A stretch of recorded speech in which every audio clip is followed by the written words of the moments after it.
Buenas tardes. Josefina Planas Badenas es probablemente la persona que más sabe de miniatura medieval en España. Es la autoridad en esa disciplina que no está tan bien conocida como debiera, ese mundo de la ilustración de los manuscritos. Pensemos que este arte de pequeño formato y de gran calado acompaña a los textos con imágenes, que primero fueron miniadas, después fueron grabadas, imágenes en número cada vez más abundante, lo cual significó una revolución en el ámbito de la cultura escrita, que empezó a ser también cultura visual, básicamente lo que se aplica a nuestra cultura del siglo XXI. Josefina Planas es discípula de uno de los grandes historiadores del arte del siglo XX, el profesor Yarza. Se doctoró bajo su dirección en la Universidad de Barcelona con una tesis titulada La miniatura gótica catalana del periodo internacional primera generación. Estoy segura que ya conoce hasta la quinta. A lo largo de su carrera ha obtenido becas de investigación en instituciones como la Hispanic Society de Nueva York, la Bibliothèque Nationale de France en París, siempre en pos de esas pequeñas viñetas realizadas con enorme belleza y con gran sentido, aunque en ocasiones solamente fueran ornamental, la belleza por la belleza. Desde el año 2002 es catedrática de Historia del Arte Medieval en la Universidad de Lleida. Son numerosísimos sus artículos de investigación, siempre en el campo del libro miniado, contando en su bibliografía con un gran número de textos sobre manuscritos y miniaturas que pueden leerse en publicaciones de ámbito nacional e internacional. Por motivos obvios, solo mencionaré su estudio sobre los códices miniados de la Biblioteca del Príncipe de Viana, un intento de reconstrucción publicado en los Anales de Historia del Arte del año 2017. Docente, investigadora y divulgadora de este arte, también ha comisariado exposiciones especializadas como La luz de la Edad Media en la literatura catalana en la Biblioteca Nacional de España en Madrid. Desde el año 1998 es miembro de la prestigiosa Società de la Miniatura Italiana. Sus estudios no solo sacan a la luz páginas y libros que han sido custodiados durante siglos en bibliotecas cultas y refinadas, sino que a través de las imágenes que contienen nos permiten conocer la historia social del momento en el que se hicieron. Es un lujo tenerla esta tarde en el Museo de Navarra. Muchas gracias por haber aceptado la invitación de Astrolabio Románico y Museo de Navarra de estar en este curso de cultura medieval. Profesora Planas, estamos deseando escucharte sobre el viaje al lejano Oriente y sus maravillas a través de las imágenes. Bueno, en primer lugar, buenas tardes y muchísimas gracias por esta generosísima presentación que ha hecho la directora del Museo de Navarra, Mercedes Jover, colega y amiga desde hace muchísimos años. Y también deseo, por una parte, agradecer al Museo de Navarra la invitación a participar en esta actividad, en esta conferencia, y también deseo agradecer a la Asociación Astrolabio Románico por haberme dado de nuevo la segunda ocasión que estoy en Pamplona con motivo de estos ciclos de conferencias que ustedes organizan. Así que gracias, por lo menos de partida. Bien, vamos a pasar ahora a hablar ya de lo que sería el tema de la conferencia, que sería hablar del viaje al lejano Oriente y sus maravillas a través de las imágenes, y para eso nos tenemos que remontar a ver los orígenes de estos seres fabulosos, de estos seres, pudiéramos decir, extravagantes, que van a imperar y que van a proliferar durante los siglos medievales y en la etapa que vamos a comentar a continuación. Bueno, en primer lugar tenemos que decir que el mundo medieval es un heredero de las culturas de Grecia y de Roma, y que en definitiva creó una representación del mundo basada en un axioma en el cual por una parte están los seres, los lugares y las personalidades que están en torno a un centro, y por otra parte estarían estos seres que estarían más o menos en la periferia, en lo que podríamos pensar prácticamente que serían los confines. Y en esos confines, especialmente en la India, es donde se supone que vivían estos seres fantásticos y estos seres fabulosos.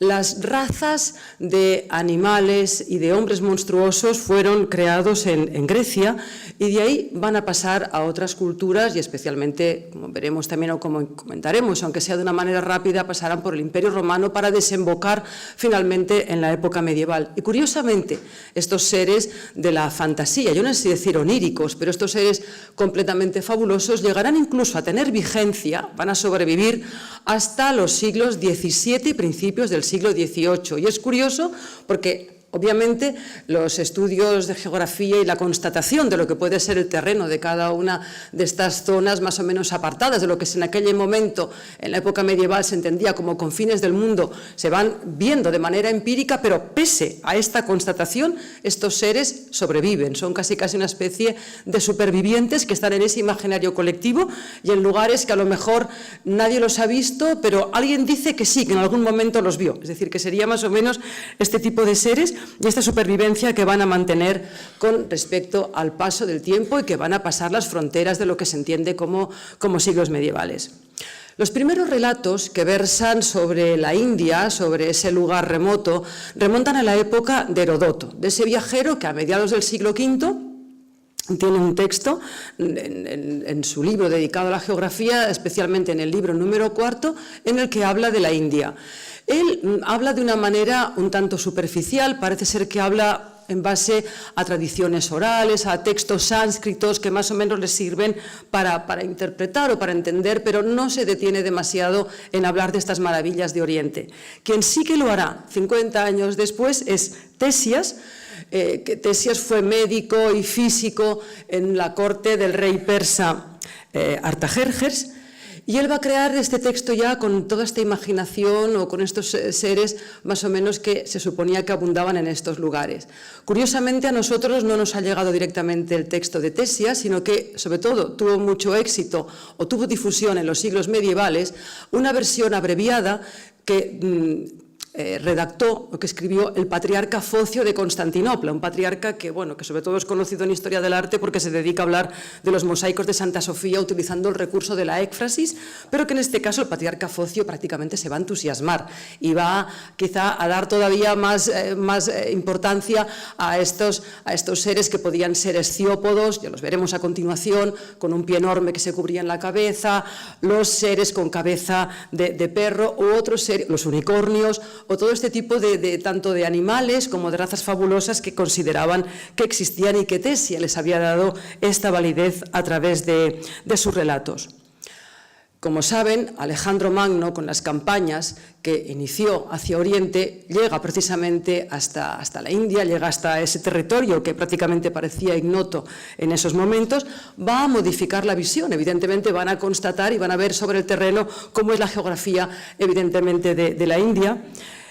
Pero también hay que decir, en este caso, que Alejandro Magno también tenía nociones de geografía un tanto erróneas, porque se pensaba que había llegado a las fuentes del río Nilo, un dato que ya aparecía en la Odisea de Homero, y es un dato que además también va a continuar después, incluso en la época medieval, en algún momento van a confundir dónde están las fuentes del río Nilo, si en la India o si provenía de Etiopía, como también se había afirmado en algunas ocasiones. Las hazañas de Alejandro Magno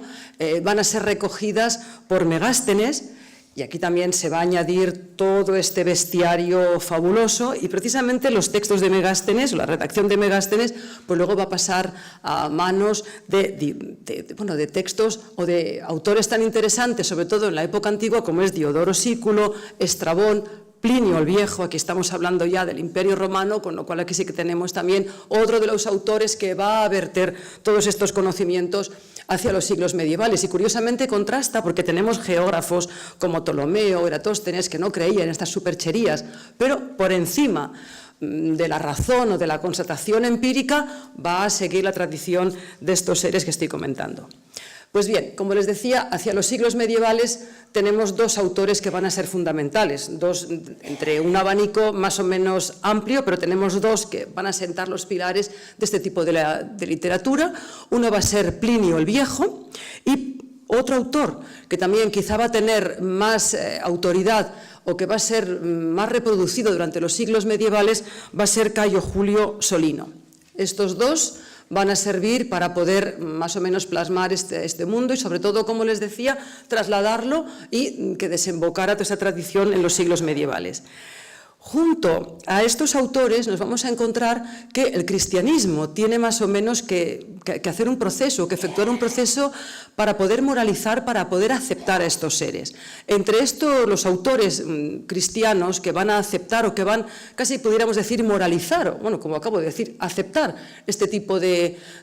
personajes extraños, de razas fabulosas, por una parte San Agustín. San Agustín siempre conciliando, siempre actuando de puente de unión entre el mundo antiguo y el mundo medieval, pues por ejemplo él en el libro 8 de la Ciudad de Dios habla de estos seres que seguramente son los hijos de Noé, que aparecen citados en el Génesis y que por tanto hay que considerarlos o abarcarlos dentro de esta mentalidad de creación también de seres que estaban incluidos en la creación. San Isidoro,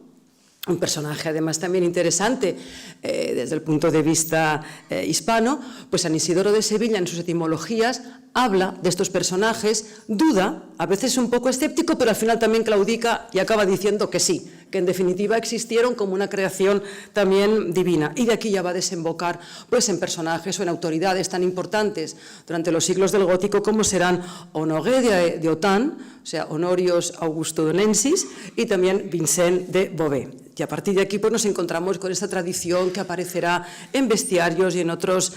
tradiciones escritas que van a servir también de base para fomentar y para propagar este tipo de creencias que existían y que estaban arraigadas, como acabo de comentar, desde la antigüedad. Junto a esta tradición literaria que he resumido prácticamente en estas pocas pinceladas introductorias, también tenemos que tener presente la tradición, podríamos decir, pictórica o iconográfica que existían de este tipo de temas. Y, por ejemplo, sabemos que ya San Agustín habla de un mosaico que existía en el puerto de Cartago, donde aparecían estos seres fantásticos, estos seres fabulosos. No se conserva, pero existe constancia, por lo menos escrita, de este tipo de hallazgo. Y como les comentaba hace prácticamente un momento, unos segundos, es precisamente Julio Cayo Solino la figura que va a servir prácticamente como base para crear algunos de los temas iconográficos más característicos. Y en este sentido les muestro este manuscrito con, no sé si la calidad es del todo, bueno, más o menos dudaba de la calidad, pero veo que más o menos se ve bien. El texto que les estoy comentando está reproduciendo la obra de Cayo Julio Solino, lo pueden ver que está aquí titulado como de las cosas maravillosas del mundo. Julio Cayo Solino es un autor que remonta a la etapa que pudiéramos denominar como tardoantigua. Este códice que les enseño es del siglo XIII, pero está retomando los temas aportados por este autor que también les he comentado que actúa como canal de comunicación entre lo que sería el mundo tardoantiguo y la época medieval. Si he escogido estas dos imágenes, la de la izquierda es porque aparece una serie de seres, verán por ejemplo un ser sin cabeza, un blemio, luego una especie de caballo con cuernos y una serie, bueno, de elementos, incluso una especie de figura masculina con un solo pie. O sea, estamos dentro de ese repertorio que vamos a ver luego cómo se va reproduciendo en otros códices, pero sobre todo me interesaba otro aspecto, que es destacar las figuras que aparecen a la derecha, porque a la derecha no sé si se puede leer del todo la inscripción, pero el personaje que está sentado pone Scimia y el que está de pie pone Saturis.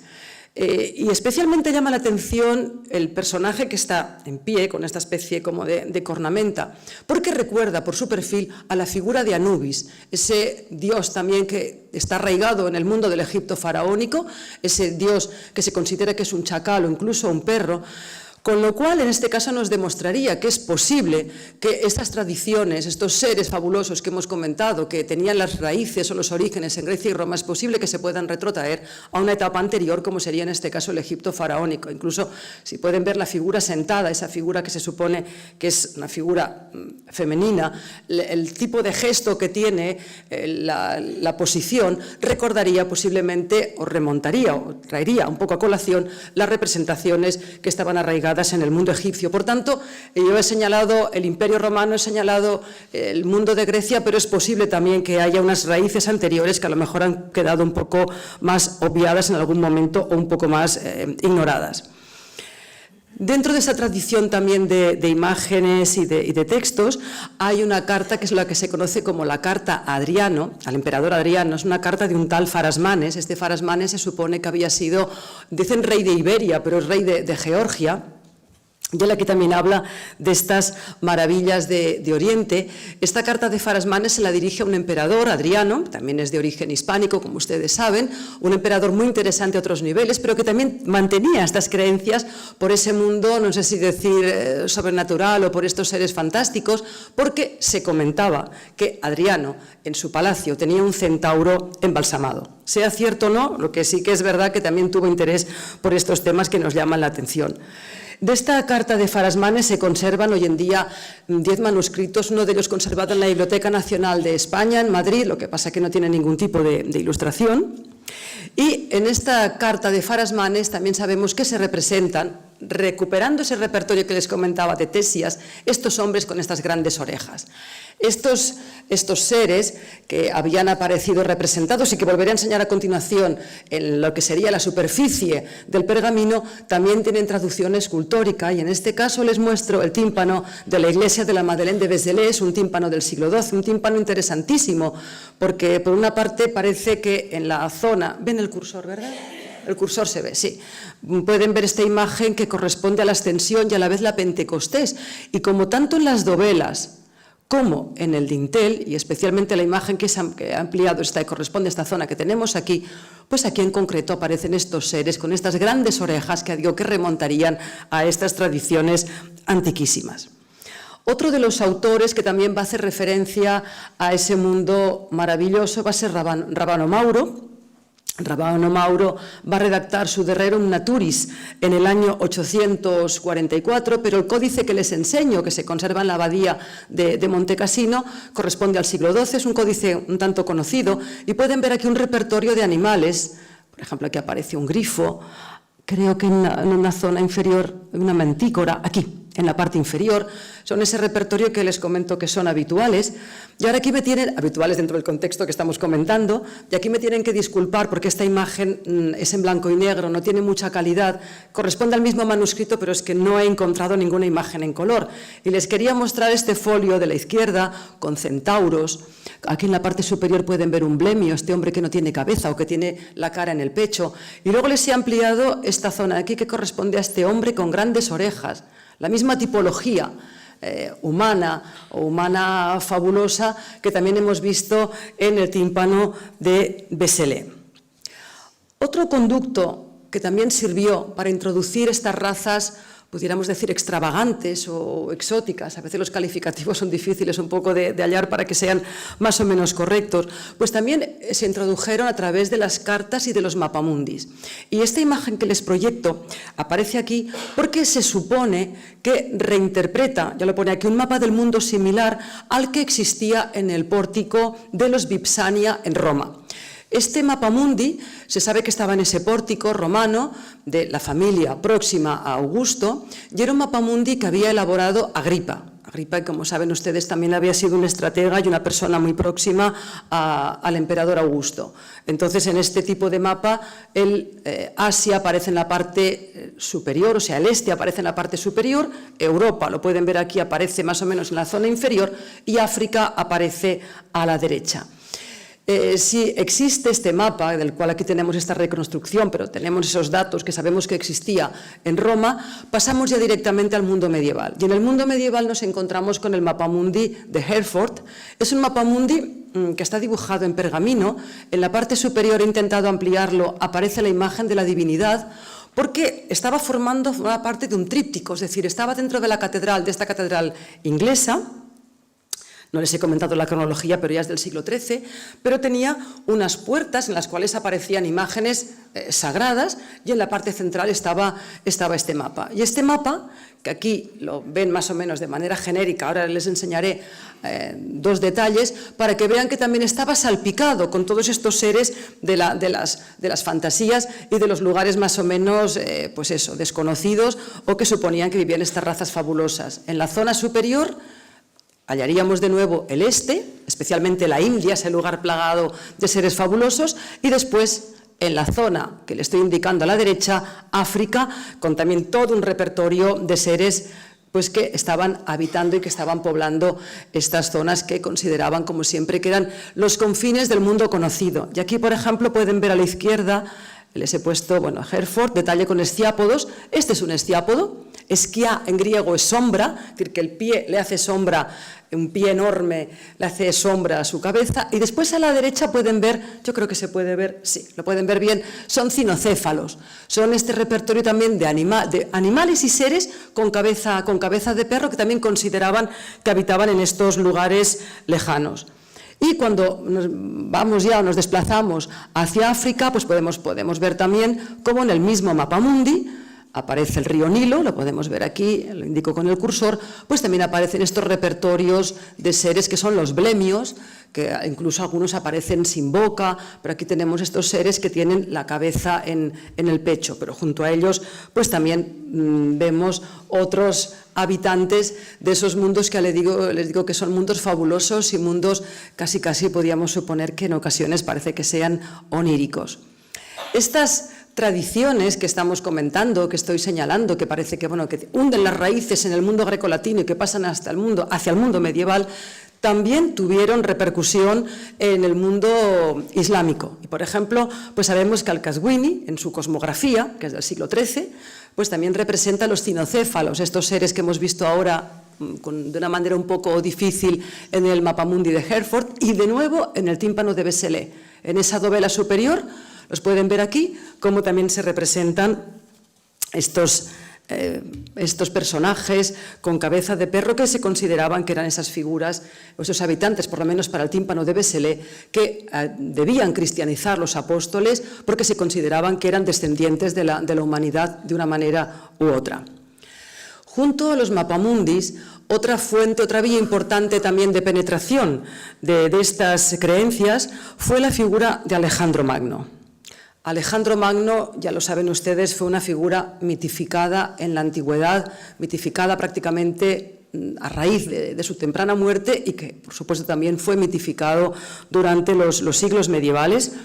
Sabemos que las hazañas de Alejandro Magno, toda esa campaña que le llevó hasta la India, fue recogida por un personaje que se denomina Pseudo-Calístenes, seguramente es un autor anónimo, pero bueno, queda más o menos denominado de este modo, y a partir de este primer texto surgieron diferentes versiones, lo verán que aparecerán diferentes, aquí aparece en francés, aparecen otras denominaciones, pero siempre son diferentes variantes de esta fuente más o menos original o interpretaciones del texto que escribió este personaje seguramente anónimo, como les acabo de comentar, que es Pseudo-Calístenes. Es más, incluso hubo una versión que tuvo bastante predicamento, una versión que se realizó en el siglo X. El texto original estaba en griego, se tradujo al latín, eso no lo he comentado, pero en el siglo X hubo una versión que la redactó León de Nápoles, que se la dedicó al duque Juan III de Campania, y que también fue uno de los textos que tuvieron bastante difusión en esta época. Las representaciones o el texto habla de la lucha de Alejandro Magno contra el rey Poros. La imagen que les muestro ahora corresponde a un códice iluminado en París en el año 1420, que iremos viendo en más de una ocasión porque yo creo que es bastante espectacular por la belleza de las imágenes e ilustra bien estas explicaciones. Y junto a la lucha contra el rey Poros, pues también tenemos, por ejemplo, las luchas o los problemas que va a tener en la India Alejandro Magno, en este caso las batallas que va a mantener Alejandro Magno, pues con toda una serie de prodigios y maravillas, como en este caso pues les muestro la lucha contra los dragones de dos cabezas, estos seres fieros que aparecen aquí, que corresponden, pues ya lo pueden ver, a ese imaginario que existía en la época. Siguiendo dentro del mismo texto, pero con alguna variante, por ejemplo, aquí les muestro esta Histoire ancienne, pero que también reproduce episodios de Alejandro Magno. Aquí les muestro un códice que ya es del año 1300, es decir, anterior al que hemos visto ahora, un códice seguramente iluminado en el sur de Italia. Se muestra la batalla, es decir, se muestra una batalla con los esquemas habituales dentro de lo que sería el lenguaje figurativo medieval, pero para señalar que estamos viendo un tema oriental, se cae un poco en una especie como de topos, en este caso icónico, se representan los elefantes con estas torres, con estos guerreros que aparecen a lomos de los elefantes y que serían un referente directo, una alusión a ese mundo legendario que serían los confines de la India. Dentro de este repertorio, aquí les muestro, por ejemplo, el libro de Alexander, les digo que son diferentes variantes del mismo tema o del núcleo original textual que existía con respecto a la vida y a las epopeyas, pudiéramos decir, de Alejandro Magno. Pues también les muestro este códice, que es un códice italiano que se conserva en Leipzig y que por la cronología sería prácticamente paralelo al que les acabo de comentar o que les acabo de enseñar con anterioridad. Se ilumina en torno al año 1300 y presenta la particularidad que aquí aparece por vez primera un ciclo completo de imágenes dedicadas a lo que serían las hazañas y las batallas de Alejandro Magno. Y en la parte superior izquierda, pues verán que aquí, por ejemplo, están luchando los ejércitos. El ejército de Alejandro Magno lucha contra hombres que tienen 6 brazos, contra fieros jabalís. En la parte inferior, contra un caballo que tiene 3 cuernos. Y si pasamos al folio siguiente, que pueden ver que son 2 folios independientes, pero que he hecho el montaje para que se vean de este modo, pues en la zona superior luchan con gigantes que parece que tienen cabellos, con un solo pie. Serían unos esciápodos, sin que el pie esté en la cabeza. El texto no hace referencia a esciápodos, pero es igual. El miniaturista pone estos seres fantásticos, los representa aquí. Y en la zona inferior aparecen los hombres sin cabeza, aparecen los blemios. Los blemios aparecen aquí en la parte inferior, de la misma manera también que los pueden ver en el códice que les mostraba, ese códice parisino iluminado en torno al año 1420, y pueden ver aquí también cómo se representan estos seres con otra variante, otra interpretación iconográfica, pero que también hace referencia a estos hombres sin cabeza. El mundo musulmán, les he hablado ahora de Alejandro Magno, he hecho referencia a que fue un personaje, podríamos decir, aclamado, reconocido tanto en Oriente como en Occidente y también en el mundo musulmán. Aparece con el nombre de Iskander y también se hace referencia a las hazañas y a las batallas que tuvo Alejandro Magno en la India. Esta imagen no viene a colación con Iskander, simplemente la muestro para que vean el abanico de imágenes que hay en este mismo códice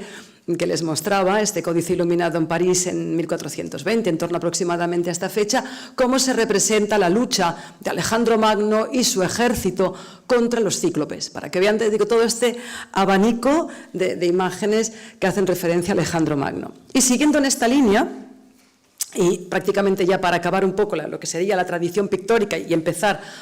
o continuar con una tradición diferente, quizá un poco más desarrollada de lo que hemos visto ahora, pues también comentar que los temas de Alejandro Magno fueron temas que se reprodujeron en tapices que decoraban la residencia, las moradas y los palacios de la época, y como testimonio les muestro este tapiz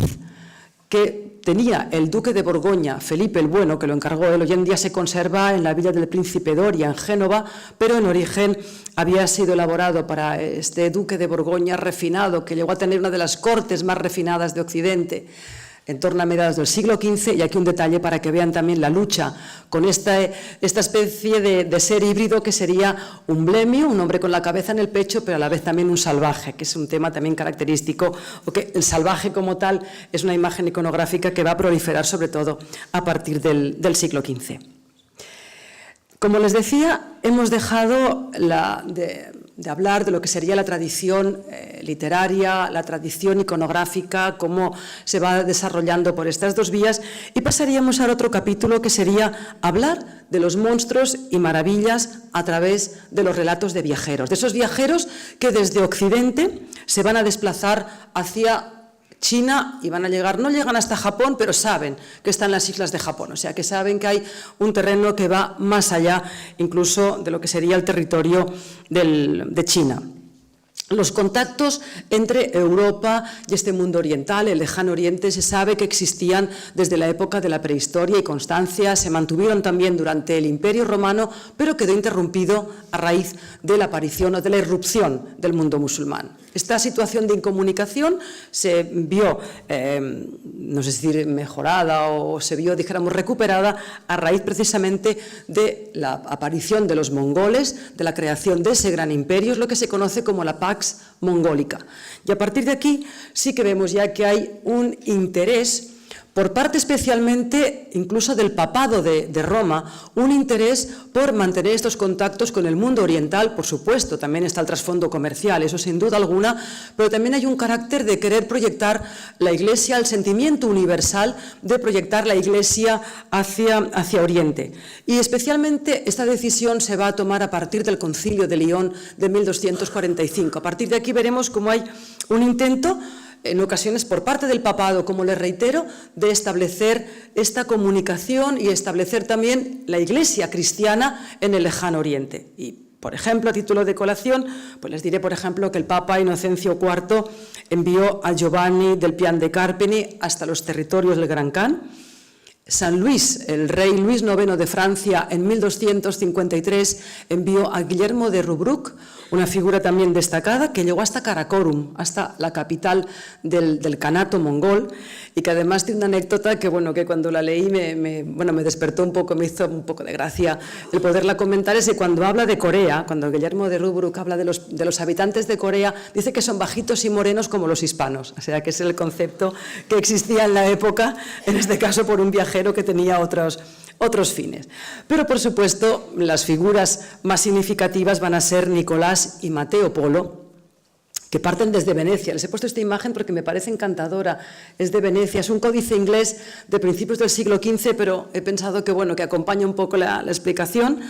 Pues ellos salieron, Nicolás y Mateo Polo salieron de Venecia el año 1255, se van a detener en Constantinopla, y a partir de Constantinopla, que actúa prácticamente como puente de unión, tienen contactos con el rey de los tártaros, Kubilai, y se van a desplazar hacia China. Van a tener esa estancia, van a volver después de un periplo más o menos azaroso que no vamos a relatar aquí. Pero cuando regresan a Venecia, pues Mateo va a reconocer a su hijo, a Marco, no lo conocía, que en aquel momento tenía 15 años, y a partir de aquí van a iniciar un segundo viaje, y en este caso ya precisamente con Marco, con el famoso Marco Polo. Este viaje o la estancia de Marco Polo en territorios mongoles, en los territorios de China, pues va a ocupar desde los años 1271 hasta 1295. Marco Polo fue una persona seguramente inteligente, llegó a hablar la lengua que existía en el Imperio mongol, y eso hizo que tuviera actividades diplomáticas importantes y que de hecho conoce zonas o diferentes territorios de lo que sería este territorio mongol, de ese territorio también de la antigua China, gracias a estas embajadas diplomáticas que tenía. Seguramente, como digo, era un hombre hábil, aprendió la lengua y por eso prácticamente reside 25 años en China, y finalmente regresa, como saben ustedes, a Venecia, y precisamente no tuvo tampoco una estancia posterior en Venecia que fuera demasiado seguramente adecuada. Aquí les he mostrado este manuscrito simplemente para ilustrar. Es un manuscrito conservado en Oxford, donde aparecen, corresponde al texto de Marco Polo, que luego hablaremos, ¿no? de Visemant du Monde, hablaremos también del Libro de las Maravillas, pero aquí pueden ver también en esta ilustración cómo aparecen todo este compendio de los seres fantásticos que se supone que Marco Polo había visto a raíz de este viaje. Dentro también de estos viajeros, de este contacto, como decía, interesante que tienen sobre todo la Iglesia cristiana a través de franciscanos y dominicos, pues también conocemos los viajes de Juan de Montecorvino o de Andrea de Perugia. Bajo el punto de vista artístico,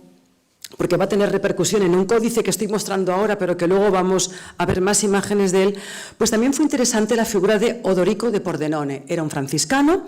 Sabemos también que estuvo 6 años en China y también va a narrar, o va a encargar, mejor dicho, va a encargar a un religioso de su orden que recopile, que recoja la información que él da de esa estancia que ha tenido durante 6 años en China. Y Odorico de Pordenone también deja desbocar un poco la imaginación, porque junto a lo que sería la explicación geográfica de los territorios que está viendo, pues por ejemplo dice que en la India llegó a ver el sepulcro de Santo Tomás, y por ejemplo también pasa por el Tíbet,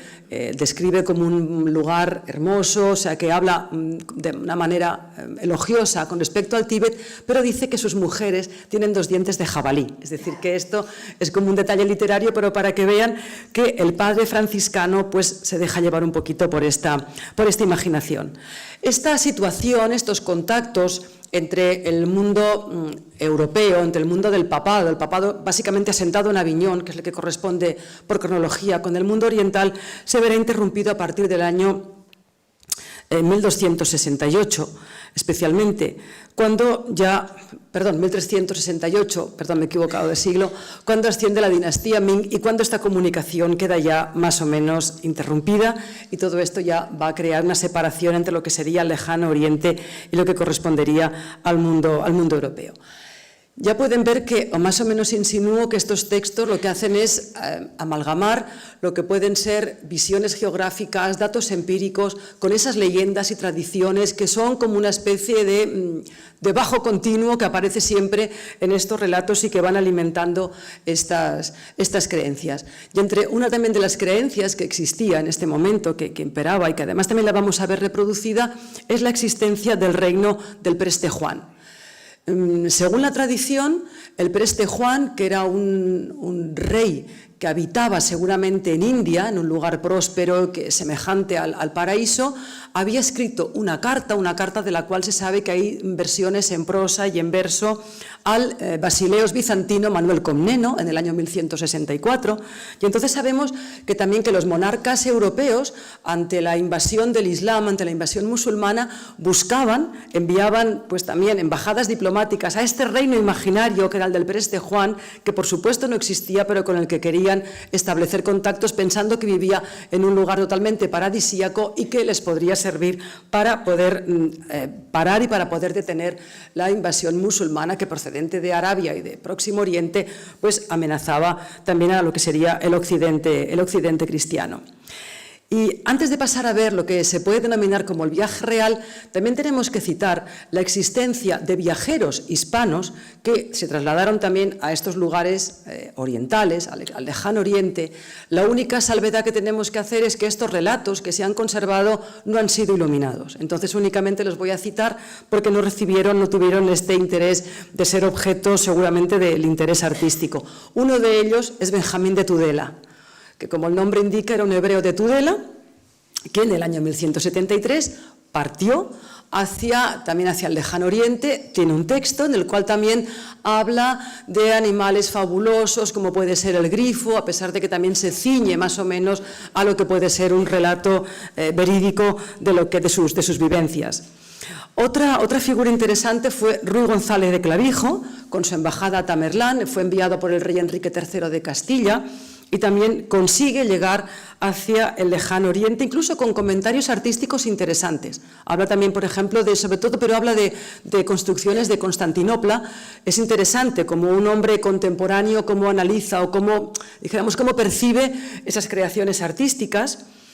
Y el último también, que cito, de los tres interesantes, que eran de origen hispano, Pero Tafur.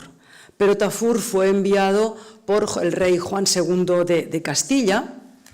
también llegó hacia el lejano oriente, pero cuando llega a Egipto queda maravillado por el río Nilo, queda más o menos deslumbrado, llega a hablar también de las jirafas, de los animales que podía ver en la ribera del río Nilo, y también llega a ver incluso las pirámides de Giza, pero dice que son los graneros de José. Entonces, curiosamente, ese texto se puede poner en paralelo con la cúpula de San Marcos de Venecia, porque pueden ver que aunque sea una cúpula y es un esquema en circunferencia, pero aquí se representan las pirámides de Giza, interpretadas en ese contexto evangélico que estoy comentando, como los graneros de José, de la misma manera que las había percibido Pero Tafur. Bien, pues ahora pasamos a hacer un pequeño inciso, porque yo creo que llegaríamos a un apartado que sería hablar del viaje real y del viaje imaginario. Es decir, vamos a ver ahora un autor que sí que más o menos narra lo que puede ser el viaje real, y por otra parte veremos a continuación lo que se puede entender como viaje imaginario. Hago este pequeño inciso porque yo creo que es un autor muy interesante y que además también tuvo contactos con la península ibérica, con los monarcas hispanos, tanto de la corona de Aragón como de la corona de Castilla. No me entretendré porque tampoco tampoco no tiene sentido en este momento, pero que me refiero a que los contactos fueron mucho más allá de este comentario puntual que yo voy a hacer ahora. El texto que voy a comentar y el personaje que voy a hacer alusión, aunque sea brevemente, es la figura de Aitón de Coricos. Aitón de Coricos era sobrino de un rey armenio, del rey Aitón I de Armenia, que es este reino que les he proyectado y que estoy indicando aquí en el mapa. Es este reino que gira en torno, o que está más o menos situado en torno al Golfo de Alejandreta. Es un reino que se conoce como Reino Armenio de Cilicia. Una cosa es la Gran Armenia, la caucásica. Este es un reino que aparece precisamente, lo pueden ver aquí, entre el siglo XII y el año 1375, que es cuando desaparece este reino. El autor lo que pretende es crear un texto donde habla precisamente de un texto que se conoce como la flor de las historias, la fleur de les histoires, donde lo que hace es hablar de las dinastías de los mongoles, habla también de los reinos de Asia, y especialmente este texto tiene un interés político y un interés propagandístico en este momento, porque este reino, que se conoce como la Armenia Cilicia, es un reino que tenía contacto, son cristianos, es decir, no son ortodoxos. El imperio bizantino está aquí al lado, pero por razones seguramente dogmáticas o políticas no tienen buena relación. Ellos mantienen un esquema feudal y un tipo de cristianismo, que es el cristianismo que contacta, en este caso, con el papado de Roma, tienen contactos con Roma, y especialmente el texto que redacta Aitón de Coricos es un texto en el cual quiere impulsar una cruzada porque sabe que su reino peligra ante el impulso, ante la fuerza de los mamelucos que provienen de Próximo Oriente, que provienen del sur, la presión que ejercen, y entonces él lo que quiere es invocar a los monarcas europeos y al papado de Roma para aliarse con los mamelucos, con los mongoles, para hacer frente a la presión islámica. Por tanto, es un texto que responde a un momento concreto, es un texto prácticamente, como les decía, de circunstancias, un texto político, propagandístico prácticamente, el que va a crear. Curiosamente, este personaje se va a convertir a monje premonstratense, y el texto que les voy a enseñar ahora en las reproducciones se lo entregó al Papa Clemente V en Poitiers en el año 1307. O sea, lo que pretendía era inducir a que el papado interviniera para conseguir, el papado y los monarcas también europeos, como les acabo de decir, para poder hacer frente a lo que sería esta amenaza mameluca, esta amenaza islámica. El texto que les muestro es un texto, seguramente las imágenes corresponden a un texto catalán, es un códice complicado, pero es seguramente de principios del siglo XIV, del segundo cuarto del siglo XIV, y en este caso Aitón de Coricos, como les comentaba, seguramente hace referencia al viaje real. Él ha participado, él ha viajado. Este sí que es un viajero que ha viajado por Oriente, ha participado en la coronación de 2 canes mongoles, es decir, que es un hombre que ha estado en contacto con ese mundo y, por tanto, su relato, su narración, se ciñe más o menos a la realidad,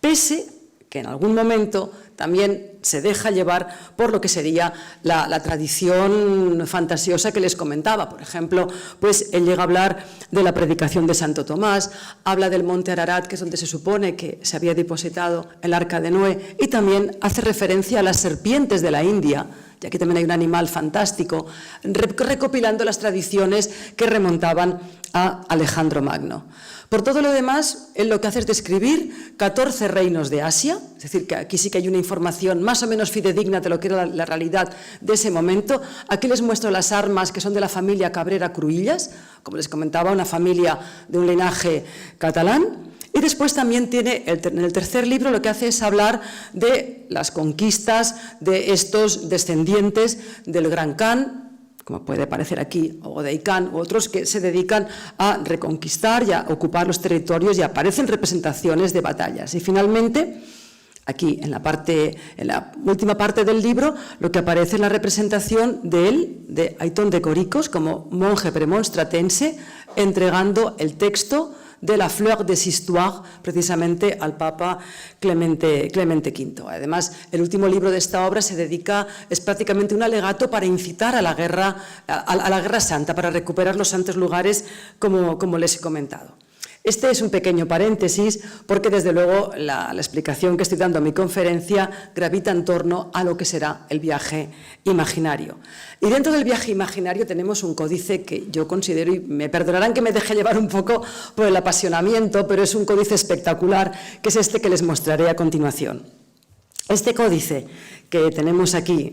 ahora les explicaré el porqué de esta reproducción, es un códice que recoge, entre otros, básicamente es un códice que recoge una antología de viajes a Oriente, pero el viaje más destacado, el viaje más importante que aparece aquí es precisamente el viaje de Marco Polo, el texto de Marco Polo, que saben que puede ser el libro de las maravillas, Il Milione en italiano, etcétera, etcétera. Este texto lo va a encargar, redactar, lo va a dictar, mejor dicho, Marco Polo durante la prisión que tuvo en Génova. En el año 1298 él se lo va a dictar a Rustichello di Pisa, un escritor de novelas artúricas precisamente que escribe en francés, que parece ser que compartían más o menos cautiverio, y le va a relatar el texto, o le va a relatar las vivencias que tuvo Marco Polo durante ese largo periplo y esa larga estancia que tuvo en China. El códice, en concreto, que les enseño aquí, les acabo de decir que es una antología. Verán que también voy a introducir alguna imagen que corresponderá a Jean de Mandeville, pero bueno, ya les explicaré a continuación. Pero el códice, en principio, lo encargó el duque de Borgoña, Juan Sin Miedo. Juan Sin Miedo era el padre de Felipe el Bueno, que he citado antes, y Juan Sin Miedo se lo regaló a su tío, que era el duque de Berry. Se lo regaló con motivo de la fiesta de Año Nuevo, de las Étrennes, en el año 1413, y todo esto lo sabemos porque aparece caligrafiado en estos folios que a mí me parecen magníficos, del calígrafo que es Jean Flamel, que era secretario del duque de Berry, de ese gran bibliófilo, y por eso les muestro, porque yo creo que la caligrafía ya es bonita en sí misma, es bella por sus trazos, y por ese motivo no me gusta únicamente darle información, sino también que puedan comparar visualmente la belleza de este calígrafo y de los trazos tan bonitos que aparecen, y aparte de la información que aporta para conocer los datos de este manuscrito. Como les decía, todavía se puede ver las armas del duque de Berry son estas, pero están repintadas por encima de las armas del duque de Borgoña, porque en uno de los folios, aquí aparece precisamente el texto de Aytón de Córicos que acabo de comentar, La Fleur des Histoires. Pues aquí aparece Aytón de Córicos entregando su obra. Teóricamente debería ser a Clemente V, al Papa, pero la imagen queda suplantada por la del duque de Borgoña, por Juan Sin Miedo, y les he colocado esta imagen para que puedan comparar cómo realmente es el mismo personaje que usurpa la imagen del Papa y hace que ese texto sea entregado a él. En este códice van a intervenir 5 talleres de miniaturistas, tampoco entro en este tema, son artistas de primer orden, ya lo verán por la belleza estética, son miniaturistas que más o menos se identifican, anónimos pero identificados, que trabajan en la corte del duque de Berry, que trabajan también en la corte de su de su sobrino en este caso, que es el duque de Borgoña, es decir, que son más o menos artistas y talleres reconocidos. Y además también podemos decir que el duque de Berry, la persona, el noble, el aristócrata que recibió este códice del cual vemos aquí las armas, pues también era una persona que estaba un poco fascinada por lo que pudiera ser este mundo oriental. Sabemos que tenía 6 tapices con las hazañas que narraban del Gran Khan, y su hermano, Carlos V, pues también tenía 5 volúmenes diferentes del texto de Marco Polo, del Milione, y también uno de Jean de Mandeville, sobre el cual les hablaré a continuación.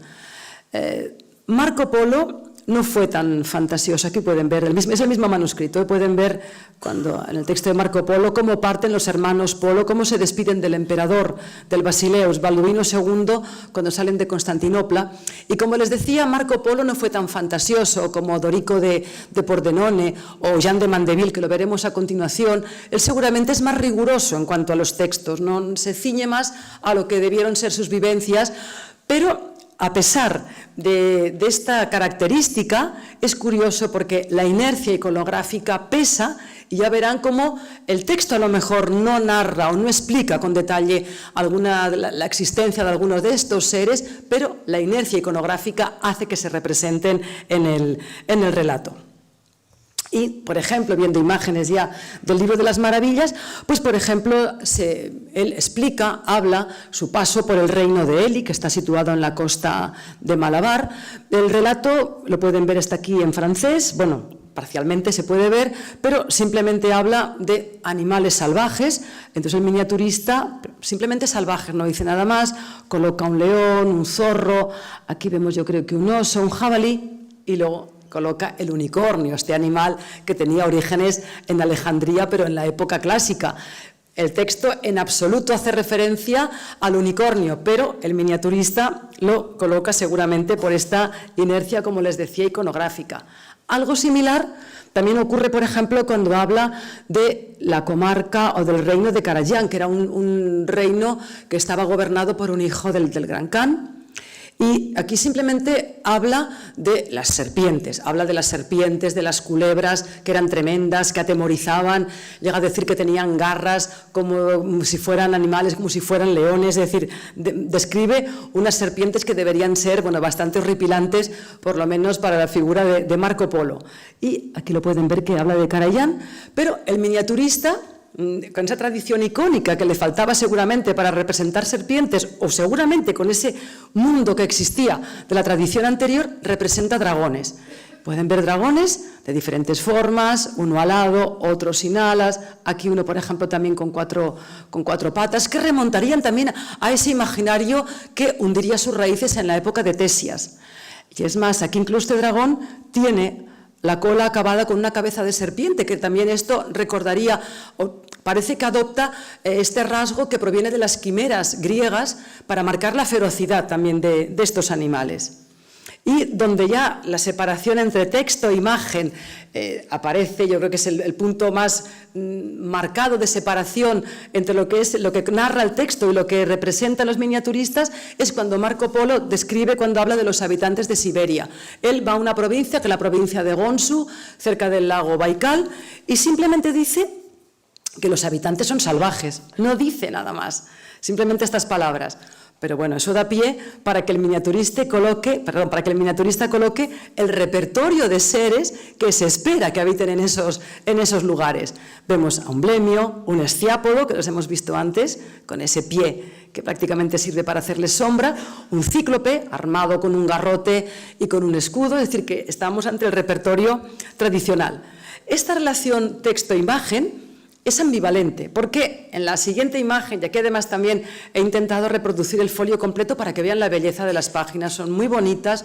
y si amplío la imagen no se podía ver el folio completo, entonces bueno, he optado por ir jugando porque es un códice realmente maravilloso. Creo que tiene un total de 265 ilustraciones, o sea que estamos viendo un repertorio, bueno, aquí limitado porque es simplemente para la conferencia, pero si tuviéramos el códice en nuestras manos, está digitalizado, es un códice espectacular. Y como comentaba, aquí sí que nos encontramos en que el artista sí que más o menos se ciñe a lo que indica en este caso Marco Polo. Marco Polo viaja a las islas Andamán y dice que los habitantes de estas islas tienen ojos, rostro y unos dientes que recuerdan a los perros y que además se dedican al comercio de fruta. Claro, estos detalles les sirven de maravilla al miniaturista para representar a los cinocéfalos, que ya hemos visto que también son antiguos conocidos en la tradición icónica y que además también los habíamos visto esculpidos en la portada de Beselé. Dentro de este mismo manuscrito, Odorico de Pordenone habla,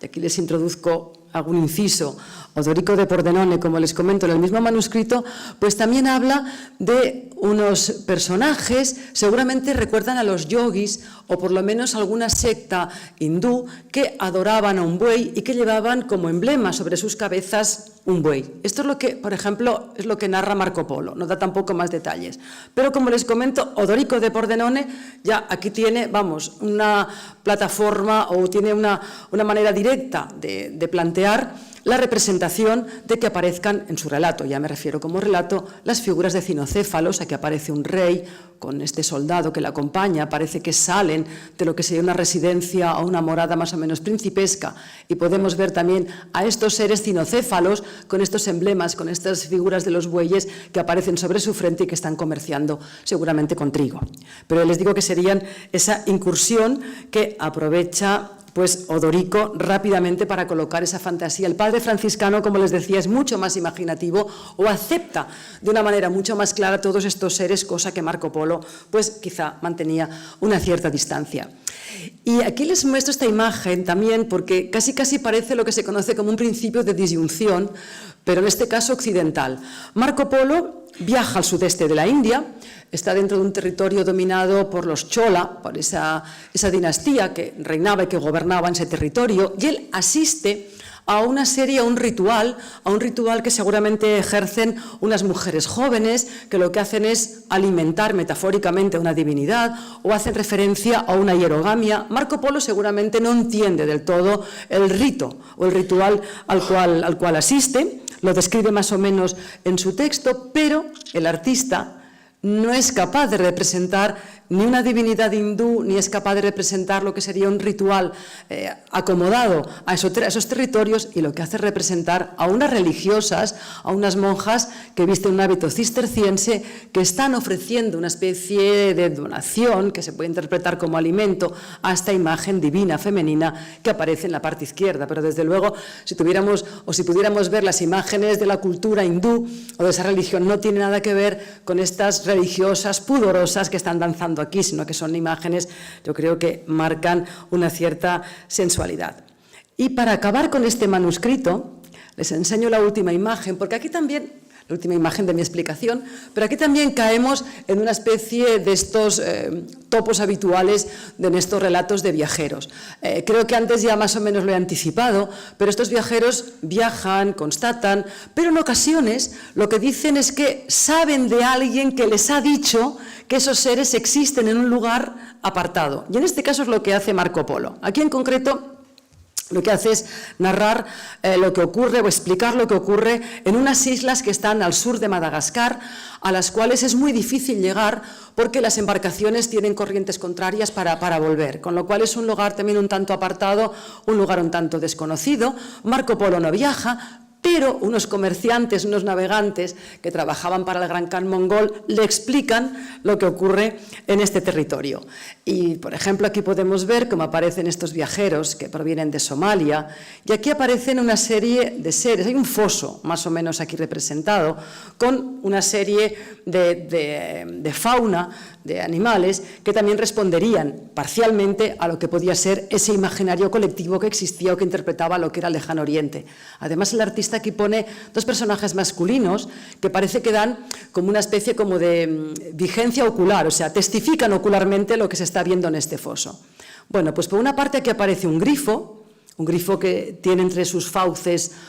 un águila. El grifo es un animal que Marco Polo sí que lo podía conocer o sí que tenía referencias. Es un animal fantástico, por supuesto, pero sí que sabemos que existía este relieve. Este relieve proviene del año 1204, proviene de Constantinopla, pero estaba y todavía está encastrado en los muros de San Marco, de Venecia, y él era veneciano, por tanto podía reconocer o podía identificar las imágenes de grifos. Y después aparece este ave, que es el ave roc, que es un animal que también proviene es un ave que proviene de la tradición hindú, que luego pasará a Persia, pasará incluso a las 1001 noches. Es un animal también que consideraban que era tan fuerte, más grande que un águila, que era capaz de levantar un elefante, dejarlo caer al suelo y después comerlo una vez estaba ya más o menos descuartizado o roto por el impacto. Pues este animal es completamente fantasioso y también aparece aquí. Y por supuesto los elefantes, que dan siempre el toque exótico de lo que pueden ser estas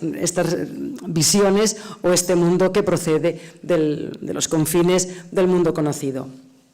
Ya para acabar mi explicación, les voy a hablar de Jean de Mandeville, o Juan de Mandeville, como lo he puesto aquí, lo he castellanizado, porque precisamente este fue un falsario. Y curiosamente es un falsario que va a tener más éxito, va a ser la lectura más reproducida, de la que hoy en día se conservan más códices y más ejemplares que hacen referencia a un texto que seguramente obedece a la fantasía. Porque Jean de Mandeville es un señor del cual se considera que seguramente llegó como mucho a Próximo Oriente, pero es que él en su narración llega hasta la China. O sea, que no tiene ningún problema, ningún complejo, y por supuesto lo que hace es recopilar todas las tradiciones, todas las razas fabulosas, todo ese mundo que por supuesto ni ha podido constatar, ni ha visto, pero que están dentro de ese imaginario que él recopila. Y no podemos olvidar que Cristóbal Colón tenía como lectura el libro de las maravillas del mundo de John de Mandeville. O sea, cuando inicia el viaje para América, ese viaje que tenía que llegar hasta las Indias, él también utilizaba, porque estos viajeros fantasiosos pues también van a ser leídos incluso por Magallanes, es decir, que son lecturas que existían y que, bueno, tampoco no quiero introducir el concepto mesiánico de Tierra Santa, que también va englobado en torno a toda esta mentalidad. Bueno, se considera, él dice, John de Mandeville, que es un sir inglés, que es de St. Albans y que él había nacido en torno al año 1322 y que en torno al año 1356 va a redactar este texto que hace referencia a este viaje que hace hacia Oriente. Hoy en día se duda de todo esto, no se sabe si realmente era inglés, si era del continente, e incluso si realmente existió John de Mandeville. Es decir, que todo esto es un interrogante en torno al personaje, pero realmente es el texto que ha tenido mayor difusión. La imagen que les muestro corresponde al mismo códice, al 2810, que perteneció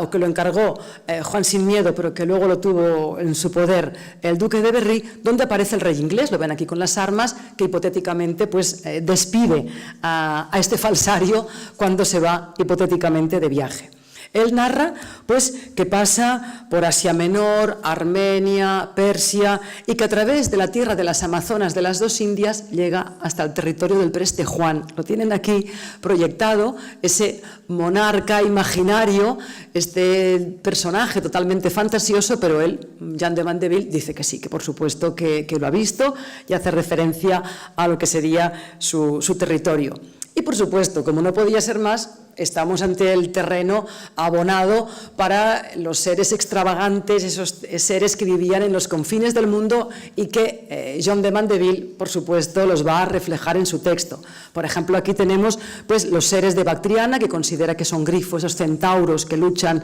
contra ellos. O también, por ejemplo, habla de los hombres sin cabeza. El texto lo dice aquí, de Jeans Santest, habla de los hombres sin cabeza, los podemos ver a los blemios, ya los conocemos desde hace mucho tiempo, con la variante o con la libertad que toma incluso el miniaturista de que si los demás tienen más o menos el rostro en el pecho, este incluso se permite hacer esa variante iconográfica de colocarle el rostro en la espalda, o sea, todavía ir mucho más allá en lo que sería esa fantasía. Y ya para acabar, ahora sí de verdad, no